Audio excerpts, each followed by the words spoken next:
بسم اللہ الرحمن الرحیم۔ شروع اللہ کے پاک اور ببرکت نام سے جو بڑا مہربان اور نہایت رحم کرنے والا ہے۔ اسلامی واقعات کے دوستو السلام علیکم۔ دوستو آج ہم آپ کو ایسے شخص کا قصہ سنائیں جو بہت ہی غریب الحال تھا۔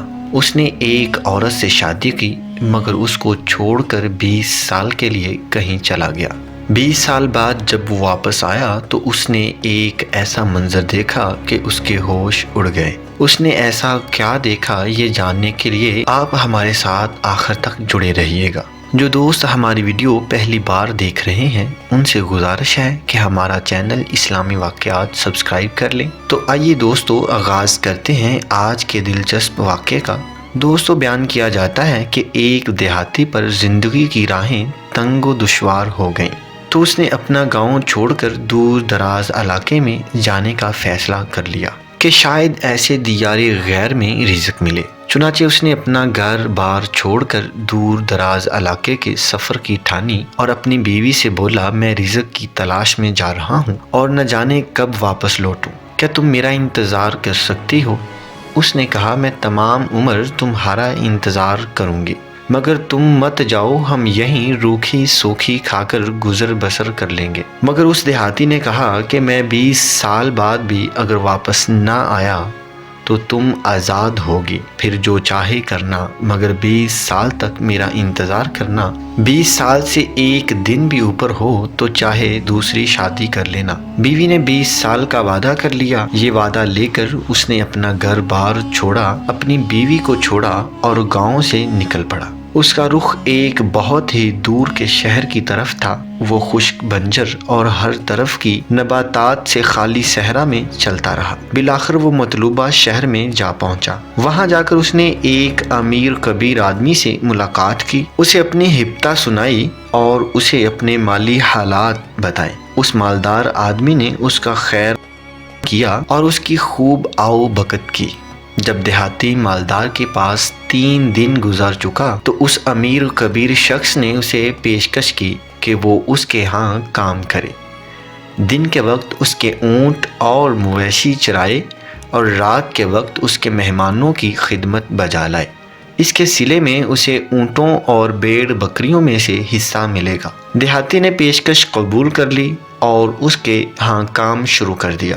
اس کام کاج میں 20 برس بیت گئے۔ اب دیہاتی کو اپنا گھر بار یاد آیا، بیوی سے کیا ہوا وعدہ یاد آیا اور گاؤں کی یاد نے اسے خوب ستایا۔ اس نے مالدار شخص کو اپنا حال سنایا اور بتایا کہ وہ واپس اپنے گاؤں اپنی بیوی کے پاس جانا چاہتا ہے، کیونکہ اس نے اپنی بیوی سے وعدہ کیا تھا کہ وہ 20 سال بعد واپس آ جائے گا اور اگر وہ نہ گیا تو اس کی بیوی اس سے طلاق لے لے گی۔ اب زیادہ جدائی برداشت کرنا اس کے لیے مشکل ہے۔ مالدار آدمی کو یہ سن کر دکھ ہوا کیونکہ یہ ایک سچا مخلص اور ایماندار ملازم تھا۔ اس نے دیہاتی کو اپنے پاس روک رکھنا بھی مناسب نہ سمجھا۔ مالدار شخص نے اسے نہ صرف واپس گاؤں جانے کی اجازت دی بلکہ کئی اونٹ اور بھیڑ بکریاں بھی دی، پھر اسے الوداع کیا اور اس کے لیے خیر و عافیت سے اپنے گھر پہنچنے کی تمنا بھی کی۔ دیہاتی نے کوچ کیا، وہ ایک لمبے صحرا میں سے گزرا۔ صحرا میں ایک لمبی مسافت طے کرنے کے بعد اس نے صحرا میں ایک عجیب منظر دیکھا کہ ایک مرد بزرگ عمر رسیدہ اپنے خالی خیمے میں بیٹھا ہے۔ یہ خیمہ اسے دھوپ اور حرارت سے بچاتا ہے۔ چنانچہ اس دیہاتی نے اس بوڑھے آدمی کو سلام کیا۔ اس بوڑھے آدمی نے اس کے سلام کا جواب دیا اور اسے اپنے خیمے میں آرام کرنے کی دعوت دی۔ دیہاتی نے اس کی پیشکش قبول کر لی۔ بوڑھے نے اسے پانی، کھجوریں اور قہوہ پیش کیا۔ دیہاتی نے اس بوڑھے سے اس کے کام کاج کی بابت دریافت کی۔ بوڑھے آدمی نے اسے بتایا کہ وہ تجارت اور سوداگری کرتا ہے۔ یہ سن کر دیہاتی بولا آپ کس چیز کی تجارت کرتے ہیں اور آپ کا سامان کہاں ہے؟ اس پر بوڑھے نے کہا کہ میں نصیحتیں فروخت کرتا ہوں۔ دیہاتی نے حیران ہو کر کہا آپ نصیحتیں بیچتے ہیں؟